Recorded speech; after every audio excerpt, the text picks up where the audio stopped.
We, the keepers of the flame, serve the will of the dreamer. His instructions whispered from beyond the wall of sleep.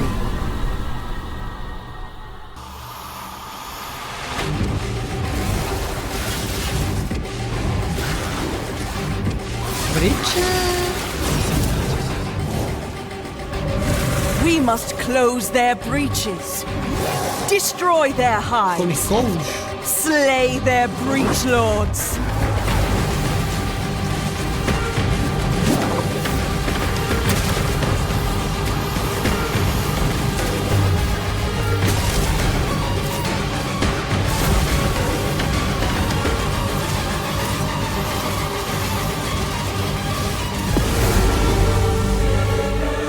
And by his gifts, the dreamer provides. They brought this war to our world, but we shall end it, whatever it takes.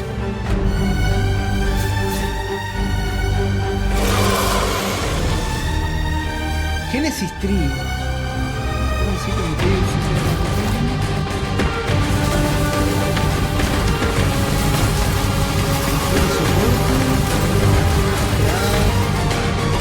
Bloodline clases. ¿Qué? Con los superbosses. Trade system. Ok. Uy. A ver, pará. Parece bastante cosa, bastante contenido. In today's stream, we'll take you on a deep dive into Path of Exile Keepers of the Flame, beginning with the League mechanic, covering all the fearsome challenges it presents, and the new twisted ways you'll be able to empower your character. After that, we'll dive into the new ascendancy options possible with Bloodline classes. Bloodline. Then we'll cover the much anticipated Asynchronous trade system coming to Path of Exile 1. Asynchronous trade, perfecto. Afterwards, move into the new Uber Pinnacle bosses, how to access them, and some new drops worthy of the added difficulty. Finally, we'll cover some notable quality of life improvements before moving on to our supporter packs and challenge rewards. Hi, I'm Mark Roberts, Game Director on Path of Exile. Está Breach is a beloved ¿viste? league that has had an iconic history in PoE. We intend to honor that legacy with our first ever sequel league, Keepers of the Flame. This develops every aspect of Breach, adding new layers to discover, richer lore, scarier bosses, and entirely new mechanics. That said, this is still Breach, so you will still be opening breaches and slaying hordes of otherworldly monsters. On the coast in Act 1, you'll encounter Aelith, the founder of the Keepers of the Flame. This is a monastic order sworn to defend Rayclast from the Breach Lords. The exit to the Mudflats has been barricaded by Hiveborn, breach monsters that are working to claim every inch of Rayclast. Aelith can grant you a small spark of the power of the Flame, allowing you to blast away their barricade and move onwards. Con la manito esa, once you enter the Mudflats, you'll find it infested with breach monsters. They appear to be constructing a kind of hive, creating strange shapes and structures that absolutely don't belong. Time to purge them with fire. Aelith needs you to protect her as she empowers the flame to do so. Hold off the assault long enough, and she'll be able to demolish the hive with cleansing flame. If you can slaughter them quickly enough, you can stabilize the breach. This brazen action can draw the attention of Vroon, Marshal of Zesht, who will do everything it can to stop you. Defeating this boss will permanently seal the breach, severing another connection between the Breach Lord's world and Rayclast. These stabilized breaches are similar to what a breach once was, but with upgraded monsters, a success condition to shoot for, UI tracking to keep the player informed of their progress through the encounter, and satisfying feedback when you do manage to complete the encounter. We've taken all the lessons we've learned since the release of Breach 9 years ago and improved upon it in every way we can. However, much of the joy of Breach came from its simplicity. While we want to modernize the mechanic, we don't want to undermine the core experience. You're still mostly just slaughtering hordes of enemies in a circle.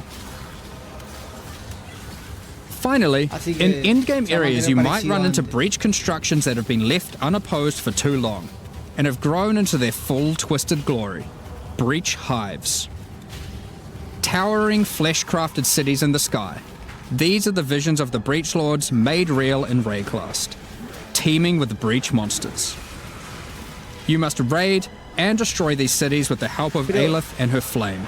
Hicieron lo de Abyss del PoE 2 acá. In some of these hives, you may even encounter some of the Breach Lords themselves, who will not be happy you're intruding on their planned conquest.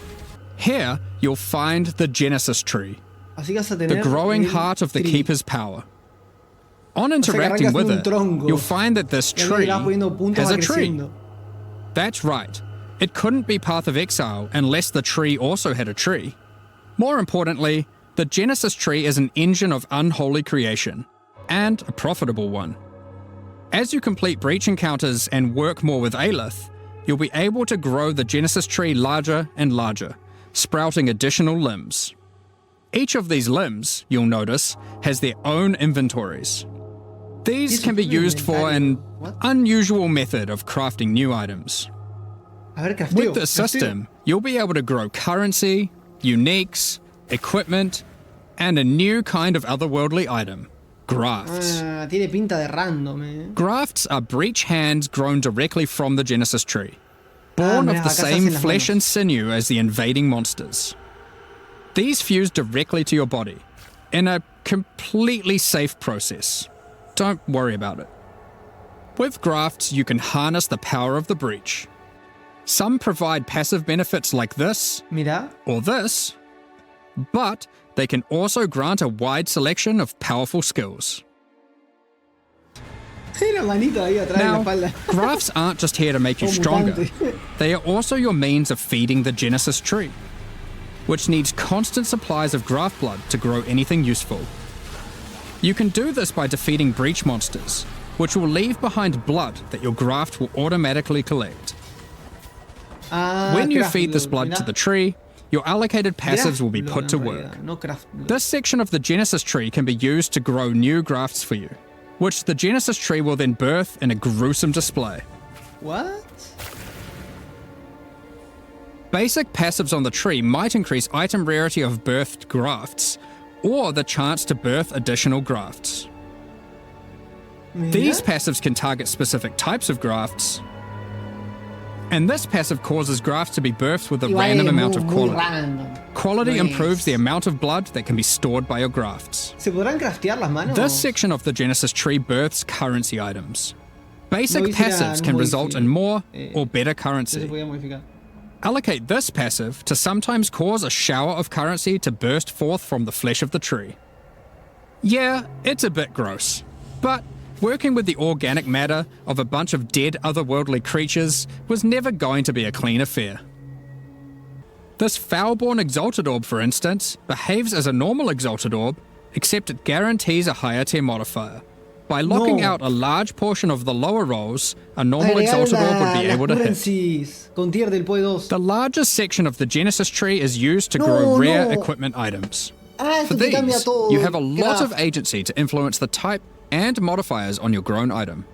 Ah, For esto te cambia todo el example, craft, boludo. You can specifically target boots with a dexterity requirement, with an increased chance for speed modifiers, and reduced no. chance for cold Más modifiers. o menos. Or maybe you'd prefer to look for a two-handed axe with increased chance for physical modifiers. This section of the tree is for growing unique items. Similar to Eso the para los equipment uniques. section, there are passives that let you target growing specific types of uniques Ah, mira. or Pero rare es una uniques. expansión para solo selfa o no, ¿qué onda? The process of growth is not always a perfect one, however, and can result in some defects. This Nah, no passive te can result in creas, birth Lucho. uniques becoming foul-born, Porque no which es por sí mutates misma la one of the mecánica existing super OP. modifiers on the item into a new one, resulting in some interesting new ways to use that unique. For example, this foul-born quill rain no longer has increased projectile speed, but instead has increased area of effect. Another foul-born quill rain could replace the mana gained on hit with the much more powerful modifier where What? insufficient mana doesn't prevent your bow attacks. Here are some other examples. No, no, no, no, no, no, no, no. This What? passive even gives a El rare Goblin, chance for Foulborn uniques to have multiple different modifiers mutated. I'm sure you'll come up with some extremely powerful uses for these. Now, graph skills won't be the only new tools to play with. A ver. In 327, we're also adding a collection of new skill and support gems. Let's go over them now. Kinetic Rain is a new wand attack, which covers the ground in unstable kinetic energy. These hazards collapse at the slightest touch, releasing their energies into any unfortunate soul who happens to be standing on them. With enough projectiles and area of effect, an enterprising exile could carpet the world in dangerous kinetic force. Wall of Force creates a barrier of kinetic power, causing allied projectiles to ricochet towards targets automatically. Drop one behind a boss and redirect the bolts of your armies. I'm sure you'll find ways to break this one. Conflagration is a new bow attack which rains down fiery bolts from above that stick into the ground and pulse as you approach. Once you get close enough, these bolts detonate, causing ravaging ignites. These bolts chain react, allowing you to create fields of incendiary destruction.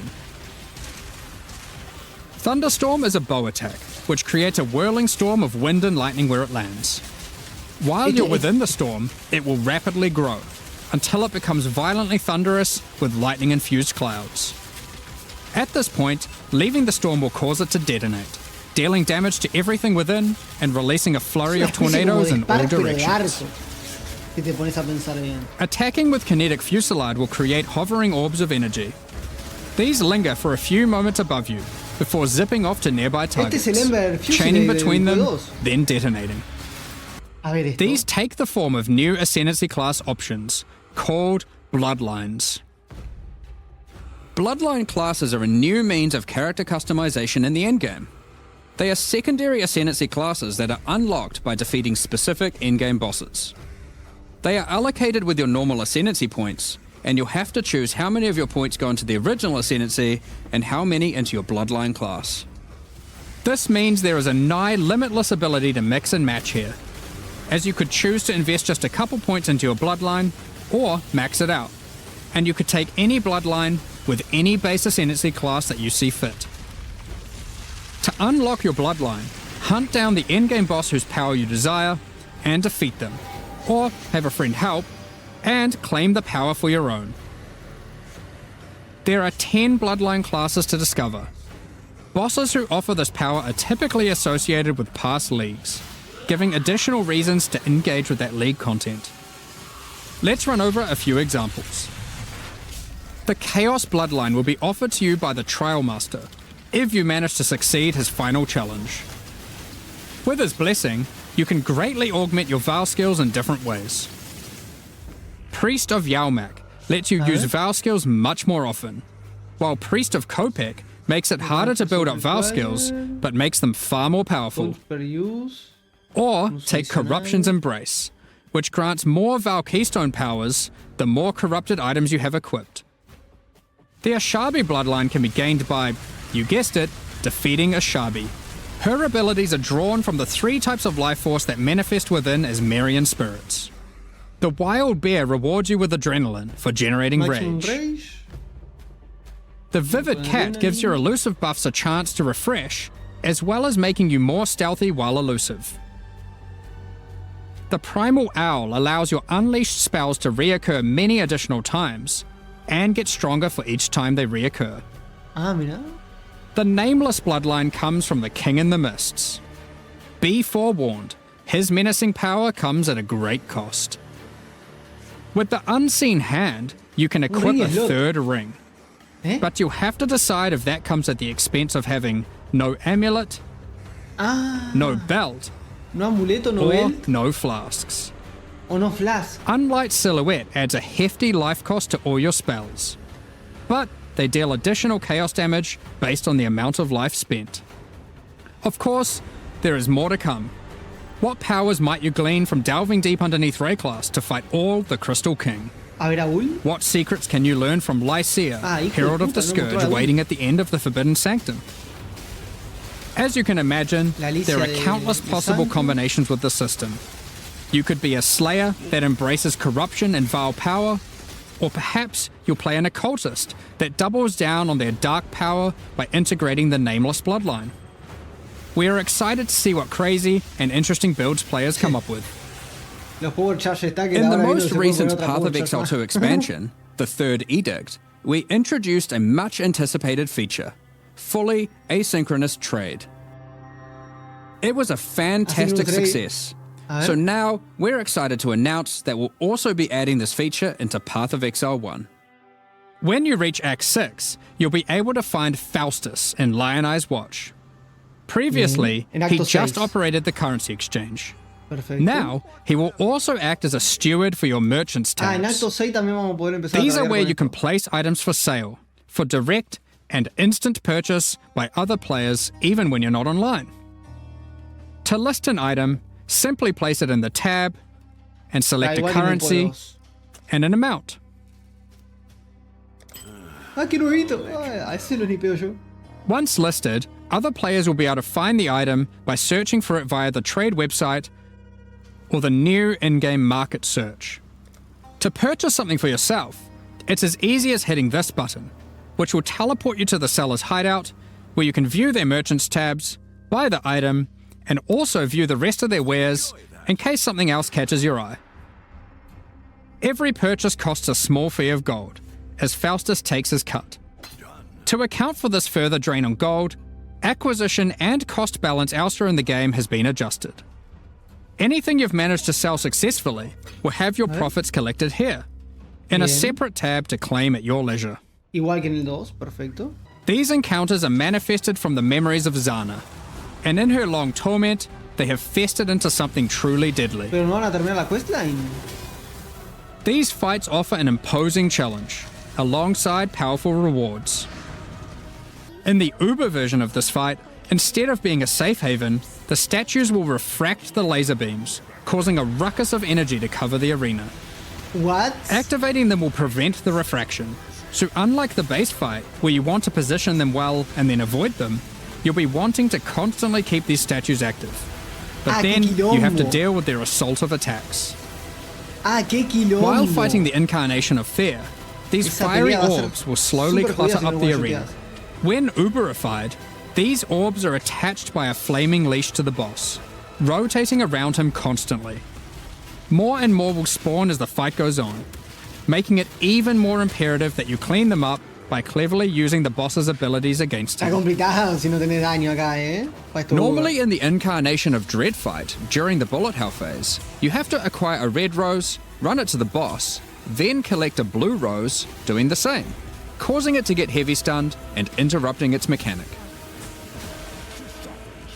In the Uber version, you have to do the same, but in order to get the blue rose, you have to defeat the incarnation of neglect, and to get the red rose, you have to defeat the incarnation of fear. Good luck. From the Uber incarnation of neglect fight, we have Bitter Instinct, Mirá, no, a spiky mirá. shield that turns retaliatory strikes into preemptive ones, making it just a matter of time before the long arm of justice crushes your foes.